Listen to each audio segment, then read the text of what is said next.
Olá, sejam bem-vindos a mais um episódio do podcast Entre Nós. E hoje a gente está aqui para falar sobre um tema que diz respeito à maternidade, o que floresce em nós, o legado emocional, o legado positivo da maternidade.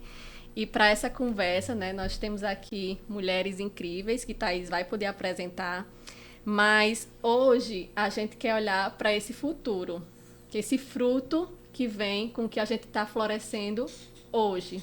Então, Thaís, apresente aí as nossas amigas que vão estar conosco nessa conversa. Então, para conversar sobre esse legado de coragem, afeto, né?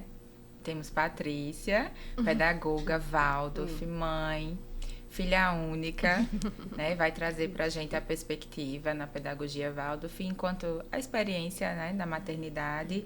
E Anne, psicóloga, estudiosa da educação parental e da disciplina positiva, né? E elas vêm aqui nos ajudar sobre o que a ciência traz, né, para esse impacto na vida das crianças. Então, sejam muito bem-vindas. Sejam bem-vindas. Obrigada, bom dia. É sempre uma satisfação. Espaços como esse são de fundamental importância para que a gente possa abrir espaços sempre, sempre mais e mais. A gente quer ouvir vocês, porque nesse processo da maternidade a gente fala tanto sobre a dor, do que é pesado, né? E o que é que a gente tem deixado de legado positivo na nossa maternidade. Enquanto a gente floresce, tanto na perspectiva da própria espécie que está florescendo, como na perspectiva do fruto também, isso gera positivo também, né? Não só o peso, não só a dor. E aí, direcionando para a Patrícia, pensando em como você, Patrícia, vive a sua maternidade, como atua profissionalmente enquanto professora de uma escola Waldorf, como é exercer uma educação firme e, ao mesmo tempo, respeitosa em casa. Tem um autor que ele tem um livro As 5 Linguagens das Crianças, Gary Campbell, né? Eu não sei se é essa a pronúncia, mas ele fala do tanque cheio. Que quando a criança está com o tanque emocionalmente cheio, para a gente disciplinar, para a gente conversar, é até mais fácil acessar essa criança. E aí é nesse sentido que eu quero perguntar a você, como é que a gente consegue essa educação firme e respeitosa ao mesmo tempo? Fique à vontade. Bom dia. Bom dia. Eu fui mãe muito nova, né, aos 21 anos. E aí todo esse processo de... Já estava casada há 4 anos. Sim. E todo esse processo, né, de independência profissional. E foi difícil também, né? Eu não tinha experiência por ser também filha única. Eu não tinha essa habilidade de ter um irmão, de poder vivenciar, né, uma infância cuidando, mas eu tive meus pais como uma grande referência. Por mais que de ser filha única, eles depositavam uma confiança grandiosa. E eu acho que isso me fortaleceu muito. Então, esse processo de mãe, quando surgiu, né, aos 21 anos, muita coisa floresce nesses 21 anos, né? Então, para mim, foi grandioso, desafiador, mas o passo a passo a gente consegue ir aprendendo, errando, aprendendo.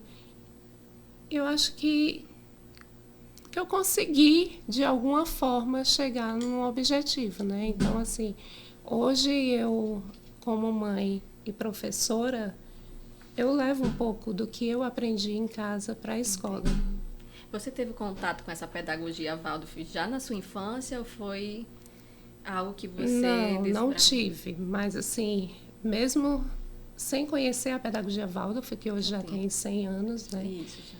Mas existe uma gotinha dentro de mim, dentro da minha família, que era regada dia a dia. E em 2010 foi que eu descobri a pedagogia Waldorf. Uma família que chegou de São Paulo e a gente tinha um espaço onde não era escola ainda, era um contraturno, foi quando nós chegamos em Mossoró. Sim. E aí a gente via demandas, né, mães que não têm rede de apoio e tinha necessidade de deixar a criança com alguém. E aí, no espaço, a gente oferecia isso, né? Tinha diversas atividades onde as crianças poderiam vivenciar o seu contraturno, manhã ou tarde. Sim. E quando essa família chegou, eu disse, vocês adotaram a pedagogia Waldorf? E eu, sem saber bem o que era a pedagogia Waldorf, porque já tinha algo, né? Então, a gente começou nesse processo de conhecer mais e até que surgiu a escola. Sim. Mas, assim, eu digo que a pedagogia Waldorf ela é uma autoeducação. Você precisa se educar primeiro para poder educar o próximo, porque foge completamente do tradicional. E é interessante que emocionalmente também, para a gente trabalhar a criança, a gente tem que estar emocionalmente também. Isso. E é o que eu digo, a criança ela é uma esponjinha. Ela tá com... Quem lida com criança precisa estar bem. É verdade. Porque ela suga toda a sua vitalidade. Então, eu procuro todos os dias, ao sair de casa, deixar minha vida pessoal e ser uma outra Patrícia a partir do momento que eu entro na escola. Porque ali é um outro mundo, é uma outra realidade. As crianças estão precisando do melhor. Então, todos nós temos problemas diários, né? Então, eu procuro sempre, ao estar com as crianças, deixar todo aquele... os problemas para trás. E na pedagogia Waldorf, assemelha-se muito a esse cuidado materno. Sim. Mais de acolhimento, de carinho. É uma pedagogia diferente de uma pedagogia tradicional, que é implantada hoje nas escolas ditas tradicionais. Sim. E você já trouxe esse legado da sua criação, né? Como você colocou. E o que você percebe, assim, que você consegue trazer para dentro da sala de aula? Porque na pedagogia você vai poder explicar melhor que eu, com certeza. Né? Manu está há 1 ano com vocês e a gente já percebe esse carinho, esse amor, esse cuidado diferenciado mesmo na forma de educação. Sim. Que não é uma educação materna, mas é uma forma de educar na gentileza, no amor, né? E você trouxe toda essa bagagem da sua família, da sua mãe, né? Provavelmente, especialmente da sua mãe, que talvez predominou ali no cuidado. E o que a pedagogia traz, né, para a perspectiva da escola, enquanto a esse cuidado, essa educação, que é diferente das outras escolas, a forma de educar, né, dentro da escola, não diria nem na maternidade, mas o que diz respeito ao professor mesmo. Na pedagogia Waldorf, a gente respeita muito o ritmo da criança, né? Então, logo quando eu iniciei na escola Waldorf, eu iniciei com uma turma mista. Sim. Então, eu tinha crianças de 1 a 6 anos. E cada criança ela tem uma necessidade diferente. E isso faz com que a gente aprenda a lidar com as diferenças, com o ritmo, com a necessidade de cada um. Então, na pedagogia Waldorf, a gente preza muito isso, né? Do respeito, do acolhimento, de validar mesmo a criança. Se ela está brincando, ela cai, ela chora, ela está sentindo uma dor. Então, a gente acolhe, recebe essa dor, acalenta e entrega novamente para o brincar, para o que ela estava ali naquele momento fazendo. Eu procuro sempre estar nesse ritmo e eu até comentei com o Thaís, né? A gente não recebe isso, claro que a gente conversa com as famílias, algumas dão devolutiva, mas quando você percebe uma criança agindo como você fez, assim, ela está te mostrando, te entregando o que você fez com ela. Sim. E eu presenciei isso, venho presenciando isso, mas foi forte essa semana, eu até comentei com Thaís, né? Quando Manu, ela chegou e pegou assim na mãozinha do amigo. Calma, respira. Mamãe chega já. E deu um beijo na testa. Nossa, isso assim... vale mais do que... Vale. Não tenho... Então, assim, é respeitar mesmo a necessidade de cada um, o ritmo de cada um. E encorajá-los também, né? Eu sei que tem muitas crianças que têm dificuldades de ir. Então, você ajuda ela a ir, mas depois você vai e se afasta, né? Eu gosto muito de cantar. Então, quando tem uma criança muito próximo, que ela fica observando o outro subir numa árvore, pular uma corda, e eu sinto que ela está com vontade de ir, mas falta um impulso, eu começo a cantar.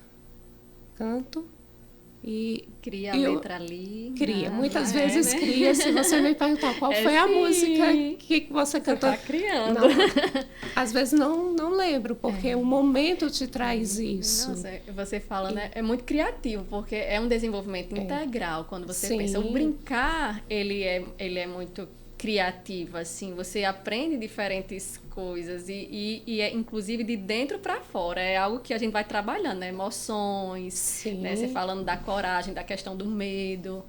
E a música, ele tem esse poder também. É uma estratégia... A sala, ela é praticamente toda cantarolada, né? A gente traz muito a música para tudo que a gente vai fazer na sala. Eu tenho uma realidade atípica, Patrícia, porque você falou na música, me lembrou. E o meu filho, muitas coisas eu alcancei em casa com ele, porque eu criava músicas. Era para escovar os dentes, Sim. era para fazer alguma demanda assim que eu não conseguia. E a música tinha esse poder. Ele começava a criar uma letrinha para comer. Então aí... Se você quer que a criança consiga atingir algo, cante.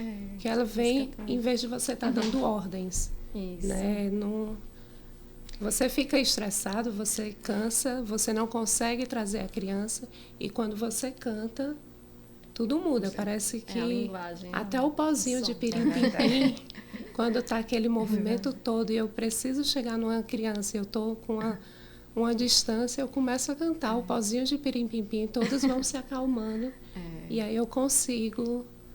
meu objetivo. Gera um impacto diferente. E tudo vira memória, Sim. né? Memória afetiva Sim. mesmo dentro de uma escola. E é assim, se a gente for pensar, é extraordinário, né?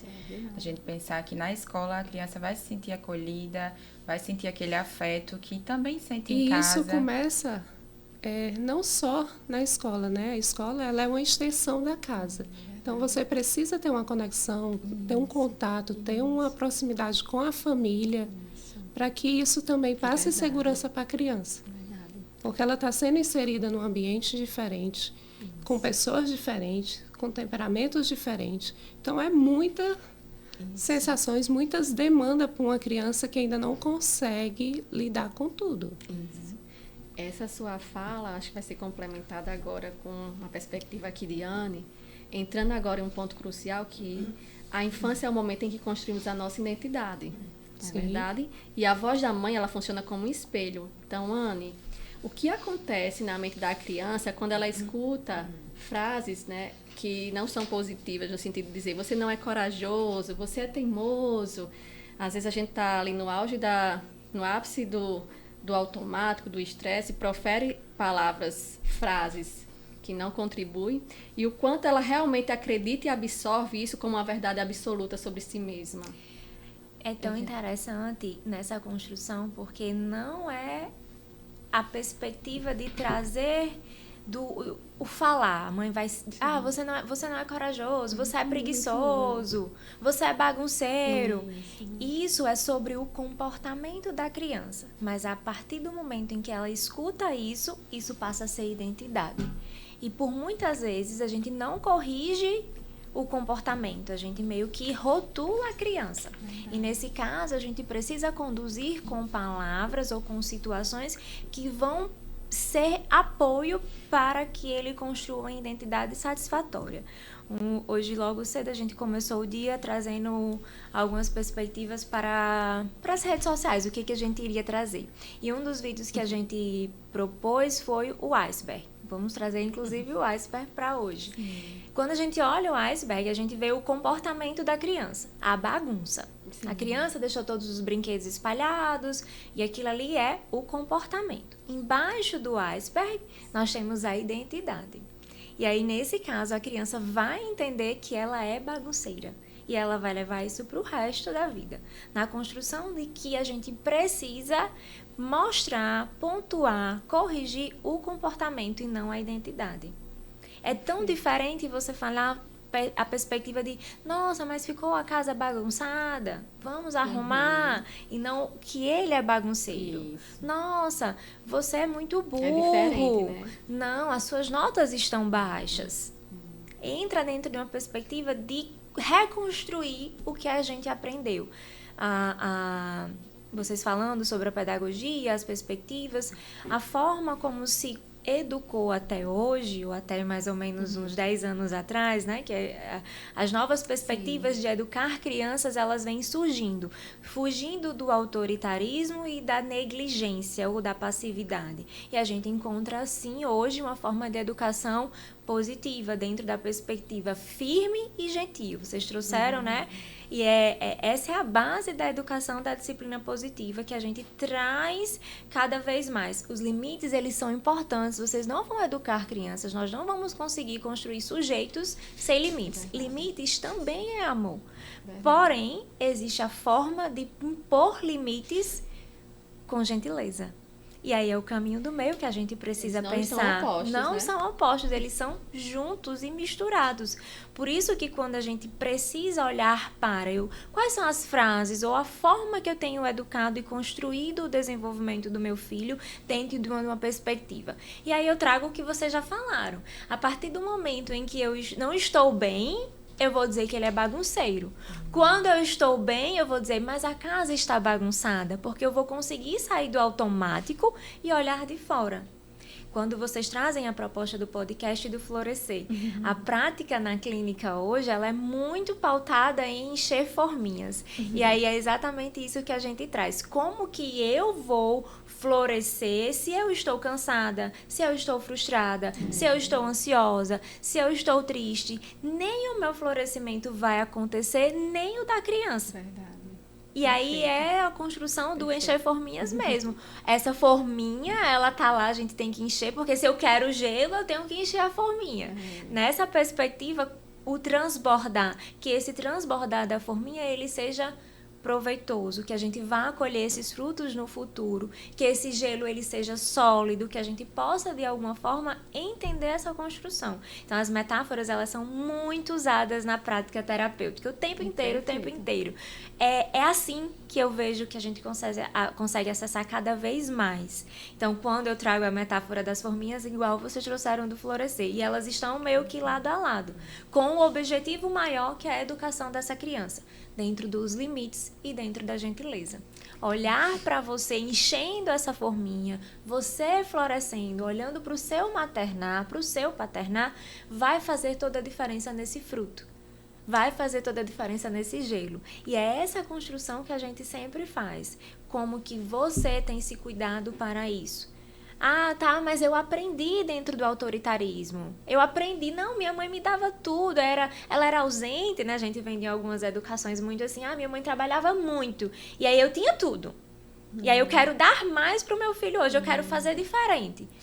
Não necessariamente esse diferente precisa ser tão diferente a ponto de realmente não ter limites, de não ter uma construção dentro dessa presença, dessa ausência.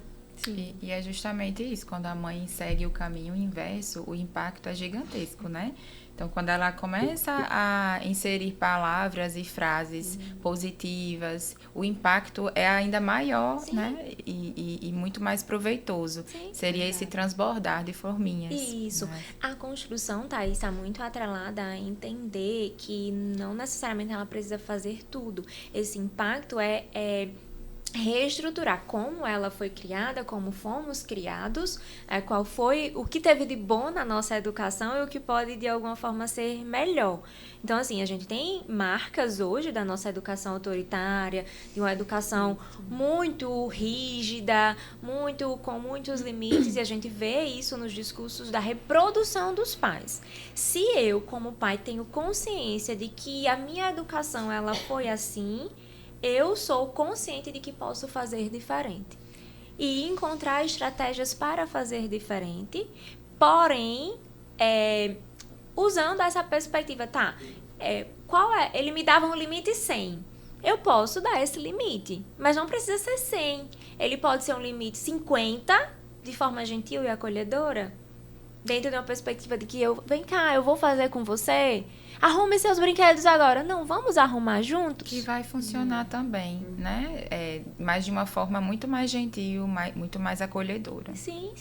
E é importante isso, porque a gente tá no piloto automático e a gente só sai dizendo, arrume agora, você é bagunceiro. Isso. Sempre no imperativo. E aí, quando eu estou junto nisso, faz toda a diferença. É verdade. E levar também, né, que a gente precisa ter calma e paciência, porque não acontece você fazendo 1 ou 2 vezes que ela aprendeu e vai fazer. Isso é um processo. Né? E esse processo dura 4 semanas, 8, e a gente vê Até isso mais, lá na né? frente, até mais. Vai depender da criança. Dependendo da vai depender criança. Eu vou do trazer ritmo.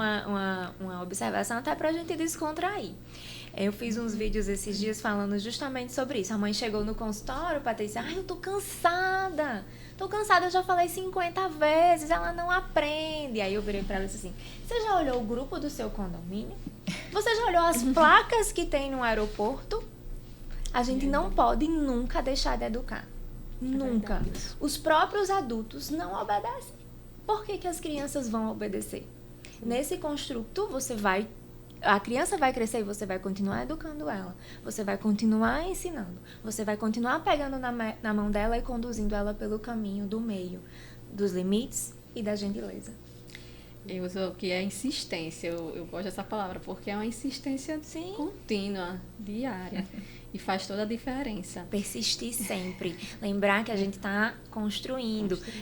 É uma forminha de gelo, a gente tem que encher mesmo ela dia a dia, todo dia um pouquinho. Mas hoje a demanda é tão grande, né, que muitos pais, educadores, acabam mesmo que não tendo essa calma de esperar. Lá em casa eu costumo fazer o revezamento. Se eu perceber que eu não estou bem para ir naquela situação, vai meu esposo. Se ele vai, sabe, a gente os adultos somos nós. Vamos aqui ver quem... Porque estar bem para regular uma determinada situação conta muito. Essa calma, Patrícia, ela também está muito atrelada à vida cultural hoje, social. Como que mudou? A geração, ela é totalmente diferente. Isso. Ela é criada, nós somos criados para ser mães, trabalhar, cuidar da casa, estar aqui fazendo um podcast, psicoeducando as pessoas. Como que a gente tem calma nesse fluxo para educar uma criança? Diminuindo as expectativas também, as demandas, né? Vendo o que é possível ser feito dentro daquele período de tempo, né? Agora eu vou dizer para Tiago uma outra frase que vai marcar, Tiago. Entre o real e o ideal, eu fico com o que é possível. Isso. Entre o real e o ideal, eu fico com o que é possível dentro dessa construção. O que é possível no meu maternal hoje? O que é possível dentro dessa perspectiva? Verdade. E exatamente é a construção que a gente precisa fazer o tempo inteiro. Eu não consigo me acalmar para não dizer que ele é bagunceiro. Tá, mas eu tenho consciência de que agora eu já digo que ele é bagunceiro. Então, eu já dei um passo dentro do que é possível. E isso muda muito. Muda por tudo, semana, tá? por dia, por momentos durante o dia. A gente não está inteira o tempo inteiro. Né? Então, a gente precisa, de fato, diminuir essas expectativas e entender que a gente precisa estar inteiro, mas ali dentro daquele limite, de acordo com a realidade, né? Do que é real, de fato. Sim. A construção, só um parênteses, essa construção da expectativa e do alinhar e tomar consciência é algo que é contínuo. Hoje eu estudo um pouco, hoje eu leio outra perspectiva, hoje eu encontro outra estratégia e a gente vai aplicando. Não 50 vezes, mas a vida inteira. Ah, mas não tá dando certo. Você entende isso como algo intrínseco seu?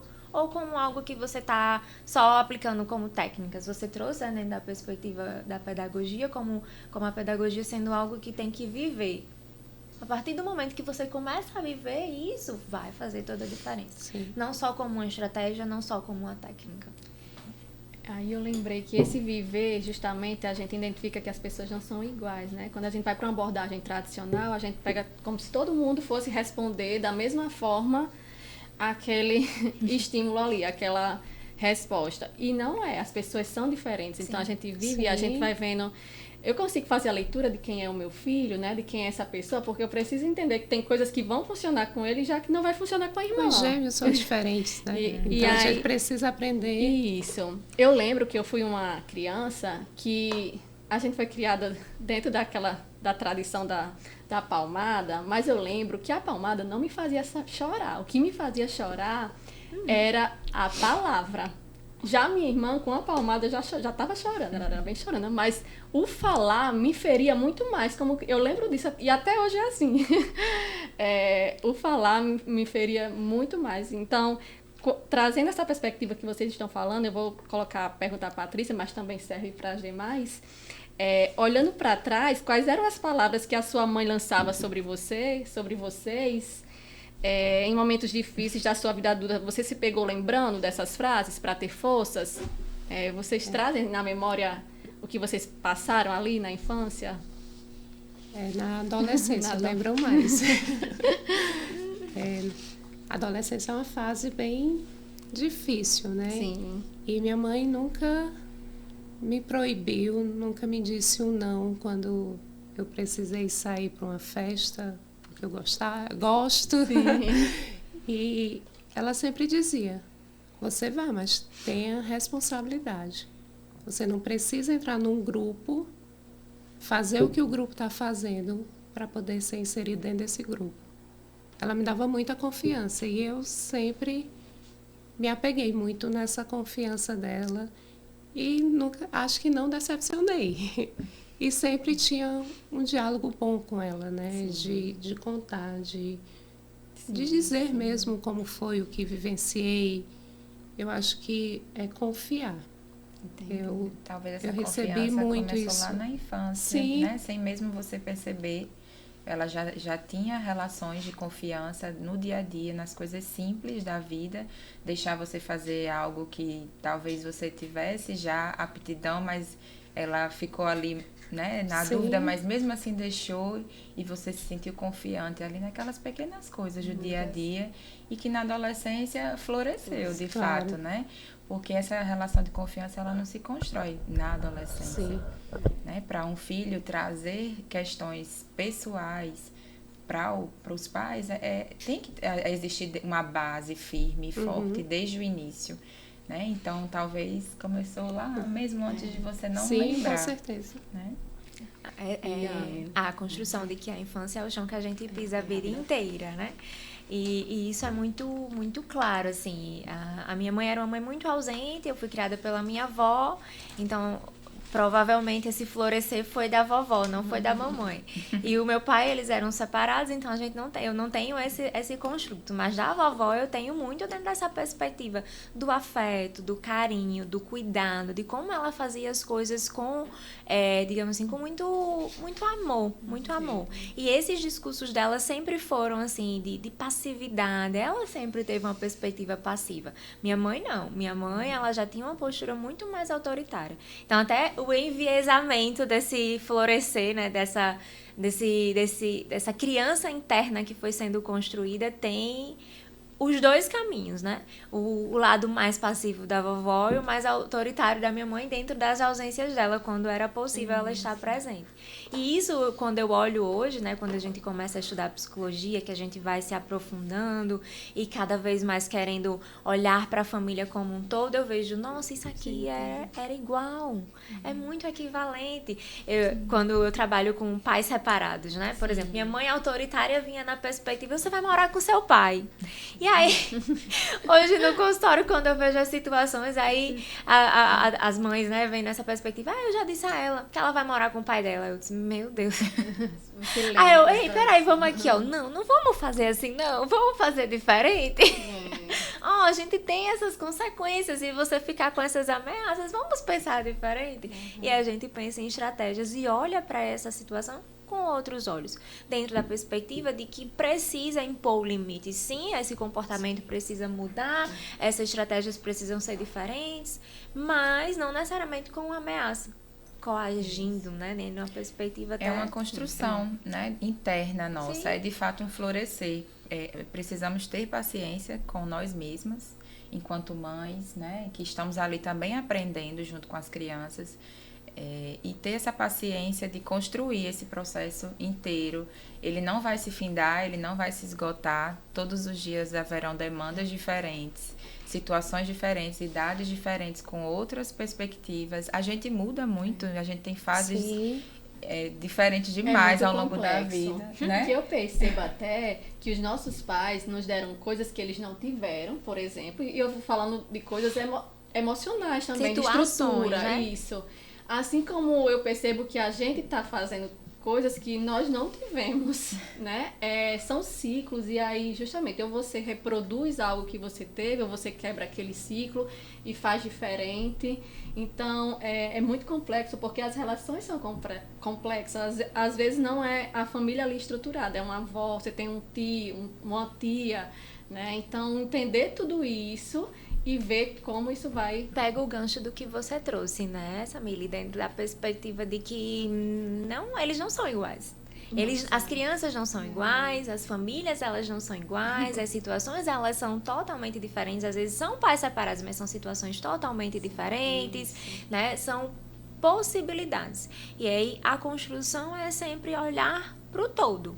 Né? O olhar individualizado para a gente pensar em estratégias, em intervenções. Sempre que eu trago estratégias, por exemplo, essa, né? Ah, você é bagunceiro. Não diga que seu filho é bagunceiro. Diga que a casa está bagunçada. Vamos arrumar. Aí as pessoas vêm comentando. Ah, mas na minha época, mas comigo, mas e não sei o quê. É muito mimimi. Isso não dá certo, por isso que a geração tá aí. Exato, Anne, perfeito. Aí eu vou e sempre respondo. Vamos olhar, você já procurou uma ajuda individualizada? Eu estou trazendo aqui ideias genéricas. Pode ser que funcione com A, pode ser que funcione com B, e pode ser que não funcione com C. Mas o seu caso já foi acolhido dentro de uma educação parental, já foi trazido dentro de uma perspectiva da orientação, e até deixando um pouco claro, porque às vezes as pessoas elas são leigas e elas acham que precisa ir para psicoterapia. Hoje a educação parental ela precisa ser mais, digamos assim, falada, desmistificada, propagada mesmo. Porque as pessoas ainda têm a teoria de que para terapia, para ir para o psicólogo é porque é todo mundo louco. Ah, eu não tô louco. Isso. Não. Hoje a gente tem a máxima do quão é importante estudar para ser pai e mãe. Hoje, quanto mais a gente busca, sem os comparativos, claro, quanto mais a gente busca conhecimento ou possibilidades de intervenção com aquela criança, mais resultados a gente tem. E aí, não necessariamente você vai para terapia porque você tem um transtorno ou porque você é louco, desconstruindo esses preconceitos. Você vai para uma orientação, para ter um olhar individualizado sobre aquilo, o que está acontecendo na minha família, o que está acontecendo com o meu filho. E para além de diagnósticos, não precisa ser... ela vai dizer que vai sair de lá e ele já é tal coisa. Não, gente, não necessariamente é uma construção. Se precisa de um diagnóstico, a profissional vai orientar. Isso. Se precisa de psicoterapia, a profissional vai orientar. Vocês vão buscar responder questões. Tá acontecendo isso na minha casa, meu filho age assim. Como você orientaria que a gente conduzisse? E aí, a profissional ela vai dar o passo a passo do que pode ser feito, do que temos até onde podemos chegar, quais estratégias são possíveis, porque esse olhar vai ser individualizado. Você não pega a estratégia e sai aplicando e replicando. Você vê o que tem lá. E aí, nesse caso, a gente vai reestruturar. Por que você não consegue dizer que a sua casa está bagunçada e só apontar que seu filho é bagunceiro? Aí, quando a gente acessa isso, aí a mãe chega a respirar. Impacta, né? Porque eu fui assim. Porque eu ouvi o tempo inteiro isso. Então, vamos reestruturar primeiro esse olhar. Verdade. Porque senão, se eu te der a estratégia, você não vai aplicar. O contrário também acontece, né? Quando você quer tudo organizado e algo chega e tira tudo. Sim. Mexe também, viu? Sim. E esse florescer que vocês trazem são esses impactos que a gente precisa olhar. Não adianta a gente pensar em plantar bem bonito se eu não estou olhando para a raiz. E essa raiz, ela precisa ser reestruturada, podada, acolhida. Aí ela vai florescer e vai transbordar nesse filho. E é um processo de cura interna. Enquanto a gente é um adulto, a gente está sendo curado, a nossa criança está sendo curada de coisas que... E o quanto isso faz bem. Exatamente. Quando começa Quando eu comecei, de fato. eu me debrucei mesmo nos estudos de família, porque a gente sai da faculdade, eu me formei tem 15 anos, é uma prática de muitos anos. Na época não se falava sobre, não se falava, você tem que atender a criança, você tem que atender a criança. Eu disse, isso aqui não dá certo não. E fui buscar quem eram as referências, para que eu pudesse ampliar esse olhar. E quando eu comecei a ampliar esse olhar, eu disse, olha aqui agora os resultados. Porque realmente não adianta. Eu me sentia um depósito. O pai chegava, deixava a criança lá e ia embora. Sim. Eu que tenho que resolver o problema. Ei, vem cá, vamos aqui. Você quer que isso aqui floresça? Você precisa florescer também. Você quer que isso aqui dê gelo? Quer que esse gelo fique bom? Você tem que encher a sua forminha também. E aí é um processo. Um processo muito difícil. Porque esse olhar ainda é muito voltado para a criança. Isso. Não olha para que a gente precisa também dessas adaptações, dessas flexibilizações. E pensando muito nesse olhar também para a criança, mas nossos filhos, eu aprendi a duras penas isso, de que nossos filhos não precisam de mães perfeitas, né? Sim. A gente busca, pelo menos eu busquei muito o perfeccionismo em muitas áreas da minha vida, principalmente o maternal, justamente por querer fazer tudo diferente, coisas que não foram positivas, talvez eu queria modificar. Mas o que eles vão levar de bagagem é justamente como eles se sentiram no dia a dia, o que eles vão lembrar da nossa casa, da energia da nossa casa, né? Do que a gente compartilhava junto. Então, mudar a perspectiva mesmo e diminuir mais ainda as expectativas, né? Entre o real e o ideal. A casa bagunçada espera. Fico com o possível. Entre o real e o ideal, eu fico com o possível. O possível hoje é estar com meu filho. Isso. E não ter uma casa, uma mesa posta. Isso. Nós vamos almoçar, vamos comer no chão. E a mesa posta? Deixa a mesa posta para depois. Estamos nos encaminhando, né? Para o final dessa conversa deliciosa. Mas fica o alerta, né, para as mães que estão nos ouvindo, sobre o poder do que falamos no dia a dia. Eu queria propor para vocês assim, uma reflexão muito rápida, né? Se a gente pudesse resumir o maior legado que uma mãe deixa quando escolhe semear palavras positivas e de coragem, qual seriam? Podem falar. Eu acho que o que a mãe pode deixar para o filho, né? É tudo aquilo que ela viveu dentro dela, como experiência, né? O carinho, o amor, o respeito e a confiança, que eu acho que foi bem, para mim, assim, valeu muito para eu estar aqui, assim. O exemplo.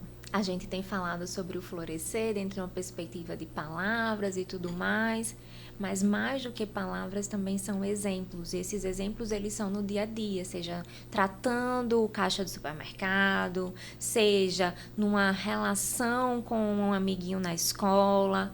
Todo o dia a dia que ele é construído vai trazer exemplos. E esses discursos, eles são muito marcantes. Muito, eles são determinantes. Então, além das palavras do você é bagunceiro, você é burro, você é chato, também como essa mãe se comporta diante das situações do você é burro, do você é chato, de como ela é esse exemplo, esse construto de exemplo para a criança. Esse florescer, esse encher forminhas, ele vai ser, sim, sempre, sempre. Como que essa mãe, por exemplo, se comporta diante dessas situações das placas, que a gente trouxe o exemplo. Você olhou o grupo do seu condomínio, como que a gente tem que educar esses adultos? Como ela é adulta? Qual o comportamento que ela tem dentro dessa perspectiva da vida adulta? Né? Até que ponto ela vê a situação, tá na fila, se ela fura a fila, né? Pequenas situações do dia a dia. Como que isso se torna exemplo para essa criança? Sim. E aí é esse construto que vai fazer cada vez mais esse florescer. Diante dessas palavras de acolhimento, diante dessas palavras de encorajamento, essa mãe sendo o exemplo sempre. Verdade. E sintetizando o que vocês estão falando, lembrar que esse processo de florescer e frutificar, ele não é imediato. E mesmo quando o fruto não está ali, a planta ainda continua crescendo. né? Continua no seu processo interno, porque eu acho que é isso que a maternidade é. A gente está gerando, a gente está se curando à medida que a gente também está se direcionando ali para o nosso filho. E eu percebi muito isso na minha maternidade, assim, a questão de identificar que ele tem uma forma de resposta diferente já da irmãzinha e diferente de tantos outros. Trazendo para a metáfora, Samily, você está falando aí, já que estamos falando de individualidade, talvez seja uma planta que não dê fruto. E aí a nossa expectativa é que seja uma planta que dê fruto. E será que eu só preciso nutrir essa planta para ela ficar bonita? Que não necessariamente tenha um fruto, mas que ela seja semeada, cuidada. Porque não há garantias, na verdade. Isso, as nossas expectativas são importantes. A gente aprende isso bem no cru, na maternidade. No ali, ó. Agora você vai aprender que não precisa esperar. A gente aprende muita coisa. É muito... Isso. É verdade. E o exemplo, só linkando rapidamente o que a Anny falou, o exemplo não só do que a gente faz, das nossas condutas enquanto sociedade mesmo, né? Mas eu trago até um exemplo dos meus, que eu descobri que eu falo muito obrigado o tempo inteiro, porque Manuela foi uma das primeiras palavras que ela aprendeu e ela usa o tempo inteiro. Mínima coisa que levam para ela, ela diz obrigado. Então, a partir disso, eu também me observei, né? Eu vi o que eu estava fazendo. E eles são, né? Nós somos exemplo, mas eles são espelho também. Para nós, né? Então, assim, eu me percebo muito neles. Eu percebo quando eles estão mais agitados, eu olho para mim e falo, opa, tem algo acontecendo aqui. Deixa eu respirar, deixa eu tomar um cafezinho, volto já. E tudo muda. Sim. É impressionante. A criança, como tudo ela é muda. um espelho do que o adulto não consegue enxergar, né? Muitas vezes a criança, ela reflete muito o que a mãe precisa mudar. Isso. Verdade. E Ou quando a gente melhorar, aprende a ver né? isso, aí sim as mudanças ocorrem de fato. É o que né? ele falou, né? Às vezes vai muita criança para o consultório, onde quem está precisando não é a criança, precisa de uma reorganização na família. Sim.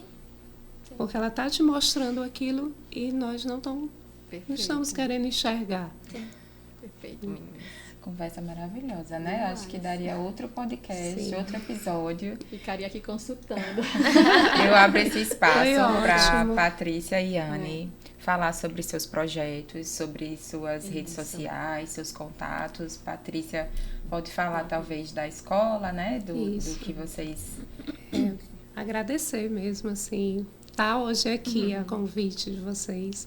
Thaís apostou e só eu sei o quanto para mim estar aqui hoje tá modificando, tá uma nova Patrícia. Estou conseguindo, mas obrigada mesmo e faço o convite para conhecer a escola. Anny, tem uma passadinha lá. Eu tenho vários pacientes que estão no contraturno lá. Normalmente Olha, a escola, mais na motivo escola, pra ir. na escola mesmo, eu acho que só Matias que eu conheço, Matias e Manu. Manuel. Mas à tarde, no contraturno, tem muitos. Então, E assim, tá, a gente já tem tem um uma motivo construção pra ir. muito positiva, né? Eu já conheci a escola das redes sociais, mas agora tem mais ou menos 1 ano e meio, 2, que tem tido bastante... Eles estão bem ativos nesse contraturno lá. E aí as mães sempre trazem essa perspectiva de mudança, de como a criança se comporta com essa abordagem, né? Com essa nova abordagem. Porque aí, de manhã elas estão numa escola tradicional e à tarde numa escola com outra abordagem. E aí existe mesmo, as mães percebem essa diferença, assim. Muito, muito perceptível. Agradeço, meninas. É sempre muito, muito bom participar. A construção da psicoeducação, desconstruindo e trazendo aqueles... quebra de tabus em relação à psicologia, espaços para trazer e pensar a parentalidade são muito necessários, são importantes, né? E eu falo sobre isso nas minhas redes sociais todos os dias, o tempo todo. É algo que além de profissão, é missão. E eu quero compartilhar com quem vai assistir, né, com os seguidores, com as pessoas que vão assistir, o nosso recurso. Caso você realmente queira falar ou aprender mais sobre o gelo e as forminhas, eu vou deixar com as meninas o PDF. Ele também está no livro Orientação Familiar. Se você quiser saber mais, você me procura, mas é algo que você pode já ter algo prático. Eu vejo muito essa necessidade dentro do consultório. Tá, mas o que é que eu tenho que fazer? Então vamos seguir o passo a passo, né? Eles querem um passo a passo. Então temos alguns passo a passos, apesar de que tem que olhar cada família como uma, mas esse passo a passo precisa também, é fundamental que a gente faz. Não? Se vocês tiverem interesse, a gente compartilha assim, sempre, sempre. Busquem informação, né? Busquem estudar. Sim. Não fiquem só no... Eu vivi isso aqui, então meu filho vai... É assim, a criação é assim, porque a minha criação foi assim. Então eu percebo muito isso. Que deve haver também esse desejo de buscar informação, de buscar estudar, para poder falar. Samília, os discursos são muito assim, eu cresci, fui criada assim, eu tô aqui, eu sou gente. Ok, vamos olhar para isso com outros olhos, flexibilizar também. Por isso que eu tô reforçando no final, para quem tá assistindo não cair nessa cilada. Mas muito obrigada, meninas. Obrigada a vocês. Pelo desafio de ter vindo. Sim. Anne, pelas suas colocações sempre maravilhosas, né? E pertinentes demais. Muito obrigada. Até a próxima. A gente encerra, né? Tchau, tchau.